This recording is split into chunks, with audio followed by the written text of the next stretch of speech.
If you're someone who keeps up with the modern anime scene, you've almost certainly heard of the latest big anime, Frieren, Beyond Journey's End. The show follows Frieren, our titular character, who is an elf woman who is a member of the heroes party that went off to defeat this world's demon king. You see, for the past decade, Frieren has been traveling around the country with her 3 companions: Eisen, the stoic and strong dwarf warrior; Heiter, the priest/healer, who's known for his affection for alcohol; and lastly, Himmel, the hero, who's known to be a kind, generous, and caring person, who also doesn't quite mind having statues built in his honor. Our story begins where this party's ends. Frieren and the gang all return to the kingdom where they had begun their journey to accept the reward for the grand quest they've all taken part in. And after a night of partying and viewing a meteor shower together, Frieren decides to head off on her own to go on various quests that she's been going on long before any of these characters were even a thought. You see, Frieren loves traveling the country, collecting random spells from people. Things that aren't really powerful or enchanting, but things like remove rust from a statue or make grapes really sour. Just random things like that. It's a hobby of hers, a reflection of her love of magic. Something that at this point in time she's dedicated centuries to. And then after 50 years of wandering around the countryside, Frieren returns and meets all of her friends again, taking them all to a secret spot she knows where they can see the meteor shower they had seen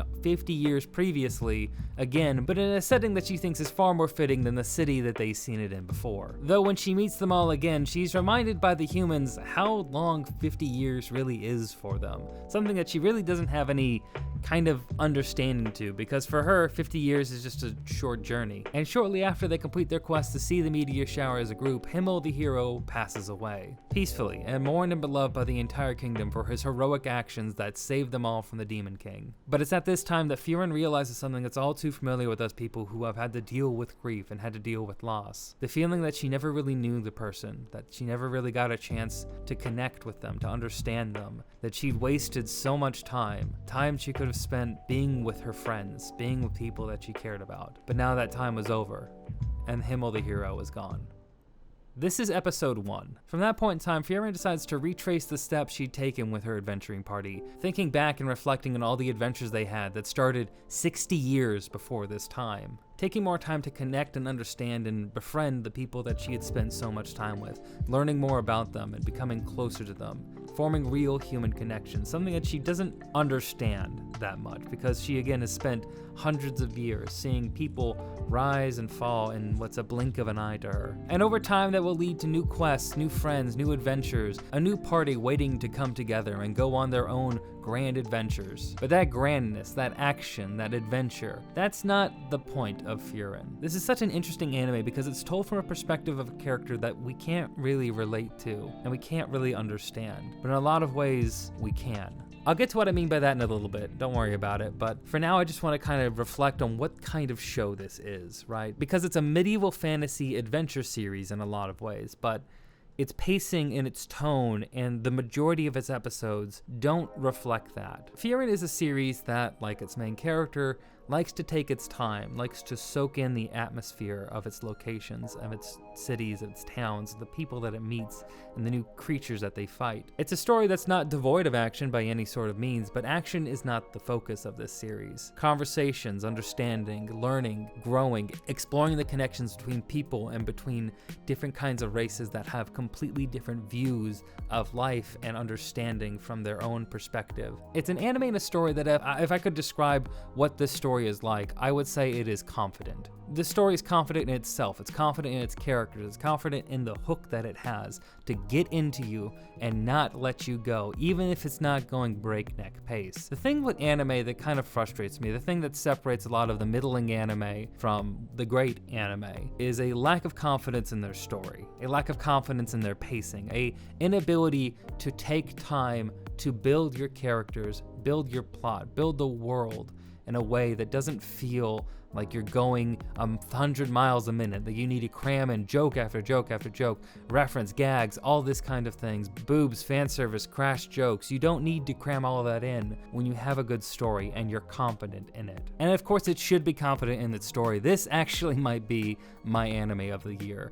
I've talked about in my previous couple videos other anime that I would put on that caliber, but Frieren hits so much differently, and I'm going to get into the massive amounts of ways that through its animation, through its art, through its characters. All of these different things add up to build this amazing show. Its music's top-notch, everything about it. And I'm going to go into more detail on that, I promise. But the thing that I want to focus on here, that I want to give attention to, is the fact that this is the best story I have experienced. It is totally unlike any other that I've seen before in a way that is so captivating. I've seen fantasy series, I've seen series that have characters who are older and, you know, see the world in a different way. Maybe you're a god or a creature who has a different perspective of life than any other character. That's not that out of the ordinary, but having the confidence to have this type of story, to have a character who feels so alien in a lot of ways. Frieren is such an odd character because, of course, she is this thing that is, you can't relate to her ability to see the world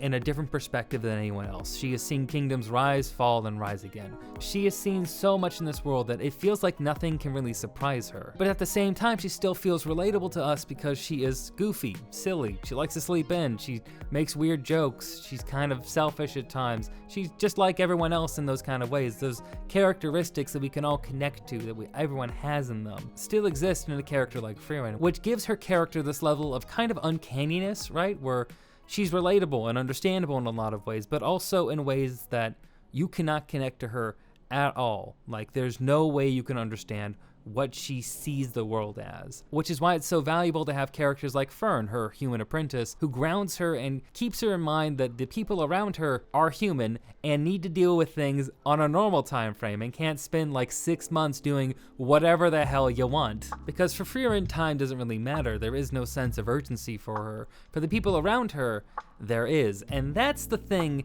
that keeps the story moving. Now, it does again keep it at a chill, relaxed pace. The story can have at times overall goals, overall destinations, a driving force and factor that you want to do, but it doesn't put itself on a ticking time clock. It doesn't put itself in some way that it needs to rush to that point. It's a leisurely walk through the woods, taking your time, looking at every single flower and tree, embracing the nature around you, the sights that you wouldn't have seen if you were in a hurry to get to the other side. This isn't about getting to the other side. It's about the journey. And when I tell you that I have waited so long for an anime like that, an anime to scratch that itch that I have been feeling, it's so satisfying.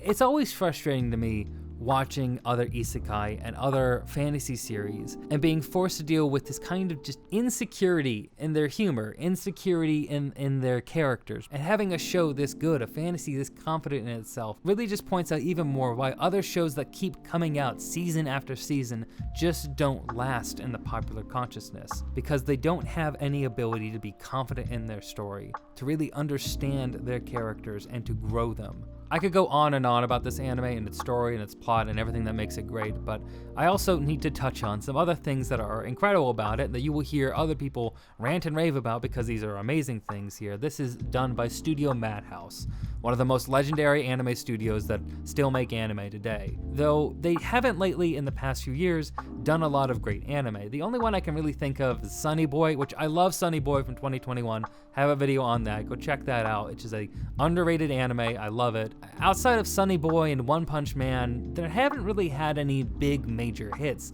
Something that really pushes itself out there and says, I am here, see what we can do again. And even then, Sunny Boy was pretty niche, and even though I loved it, I know a lot of other people didn't really give it the time that I think it deserved, but, you know, it is what it is. So while Madhouse hasn't had those big hit anime for a few years now, this is out of the park for them. Their animation talent has always been good. You can see that in some of the anime they've done recently, Sunny Boy being a prime example of how good their staff is. But this one, this is some intense shit. There are action scenes that are unlike anything I've ever seen in anime before, truly taking a cinematic feel, with stunts and actions that feel like they'd fit more in a Tom Cruise movie than a seasonal weekly anime. As you've been seeing on your screen, Frieren has this kind of grainy, muted color palette as well, and I absolutely love its colors and its shading. I especially love a small detail that when characters are walking through the woods, the light that comes through the trees will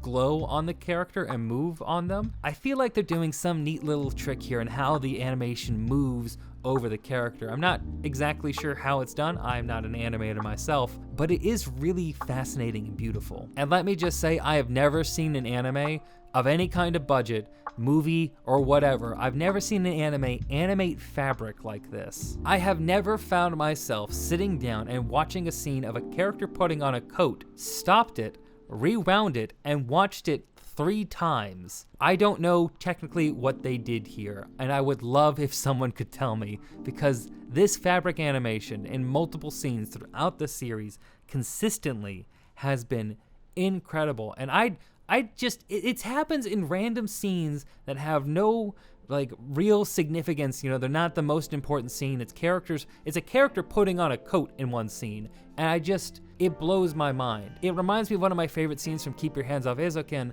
where there's a character who's watching her grandma flip tea out of a window.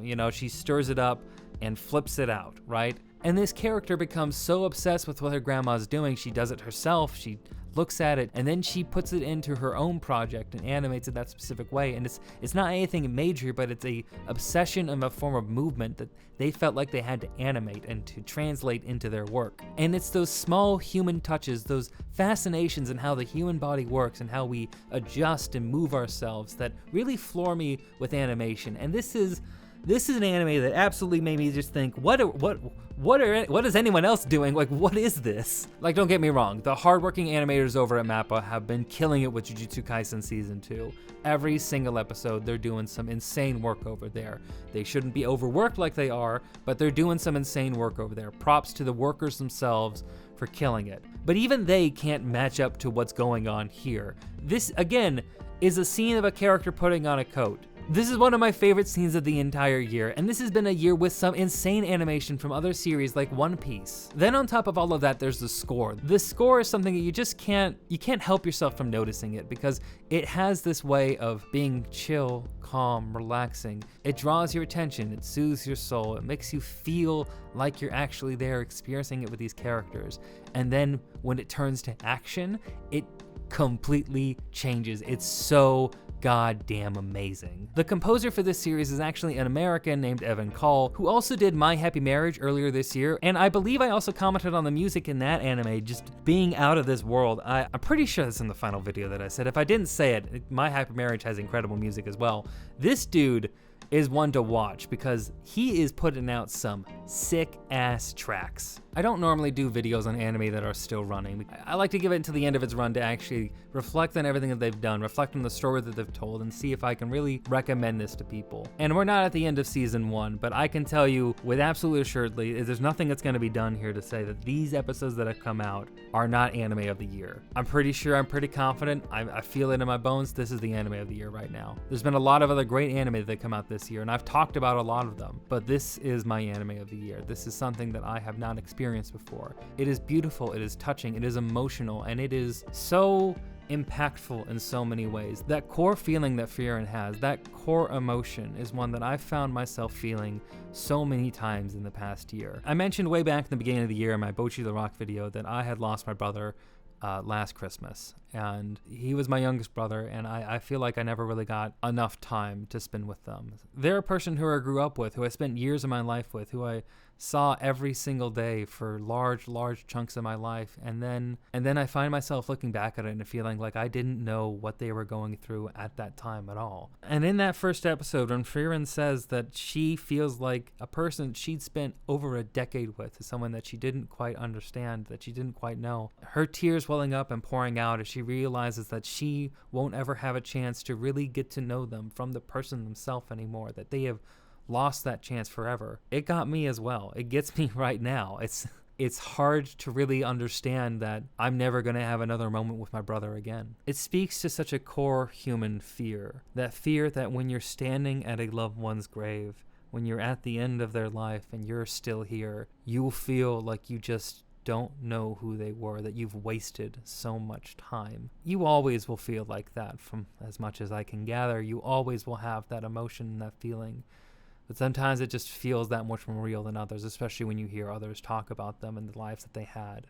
Frieren is an anime about grief. It's an anime about love. It's an anime about life and how you must experience it and take everything a day by day. How adventure and excitement are something that happens, yeah, sure. And it's fun and exciting and animated in ways that I've never seen before and done in ways that I'm excited to see what they do next. But in the end of things here, what I care more about is this story, these characters, learning how Frieren herself, who is still not over the death of her friend, who still cannot quite comprehend that he is gone, still learning things about him, recontextualizing things that she didn't understand in their journey that she understands now. All these different forms of their relationship growing and building, and you watching alongside of it as she understands humans and emotion and the world that she lives in more, is so beautiful and touching in ways that I can't.